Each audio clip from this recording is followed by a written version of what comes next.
नमस्कार दोस्तों, बिहार एक्टिविटी में आप सभी का स्वागत है। कुछ दिनों पहले हमने दरभंगा के कब्रिस्तानों के बारे में बताया था। जी हाँ, हसन चौक के कब्रिस्तान पे मापीकरण के लिए कुछ लोग सैकड़ों किलोमीटर के सफर से आते हैं, लेकिन दोनों थानाओं में हम जाते हैं लेकिन उस तक समय नहीं मिलता। जिनका नाम तिवारी था और तो वीडियो भी देखा था। सवाल ये होता है कि वक्फ की जो नई बिल आ रही है उसको लेकर के बवाल मच रही है, लेकिन बवाल से ज्यादा बवाल अब और मच रही है इसलिए क्योंकि मदरसा की, कब्रिस्तान की, ईदगाहों को जिन्होंने वक्फ की थी उन वक्फ की भी जमीनों पे बुरी नजर है। किसकी बुरी नजर है? कमेंट बॉक्स पे आप लिख सकते हो, आप अच्छे से जानते हैं। जिनकी नीयत खराब है, जो भूमाफिया कहलाते हैं, उनकी नजर है। एक सवाल उठता है कि जिनकी नजर पड़ती है, क्या कोई अपने ही घर में चोरी तो नहीं कर रहा है? जी हाँ, घर का भेदी लंका ढाए, ये मुहावरा हर बार कई संस्थाओं में बैठती है। कहने का मतलब है क्या वक्फ की जमीनों पर जो नजर गारे हैं किसी के सहयोग लेते हैं? तो किसका सहयोग लेते हैं?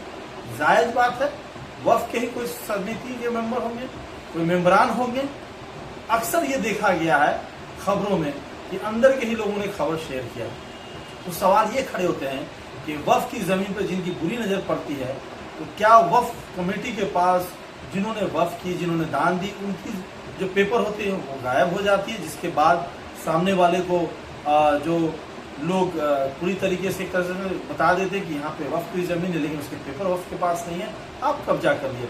ये सवाल लगातार पूरे हिंदुस्तान में उठ रही है जब से ये वक्फ की नई बिल आई है। और जो ज्वाइंट पार्लियामेंट कमेटी जो तकरीबन 31 मेंबर होंगे, इसमें राज्यसभा के 20 या 21 मेंबर है, लोकसभा के और 10 से ज्यादा राज्यसभा के मेंबर है, जो इस बिल की पूरी तरीके से गहन चिंता करेंगे, कुछ इसमें से बदलाव करेंगे, कुछ नए सुझाव देंगे। लेकिन कहीं ना कहीं जो कमेटियां हैं वक्फ की, अब उन्हें जागरूक होना चाहिए।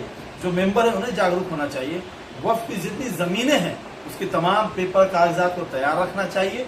साथ ही साथ जहां जहां जमीन है वक्फ की, उसे सार्वजनिक तौर पे समाज को, किसी मदरसा को किसी ने वक्फ किया हो, किसी ईदगाह को वक्फ किया हो, किसी मस्जिद को वक्फ किया हो, किसी यतीम खाना को वक्फ किया हो, वो तमाम पेपरों को सार्वजनिक करनी चाहिए और बाकायदा उनके पास पेपर होना चाहिए। कुछ लोगों का यह भी कहना है कि कोई सैकड़ों सालों से रह रहा है और अचानक वक्फ उस पर नोटिस भेजा कि वक्फ की जमीन है, तो वो कैसे जमीन है वक्फ की? वक्फ को भी प्रूफ करना चाहिए, सिवाय एक पक्ष को नहीं करना। तो ये खबर आपको कैसी लगी कमेंट बॉक्स में जरूर कमेंट करें और आंखें चौकन्ने रखें।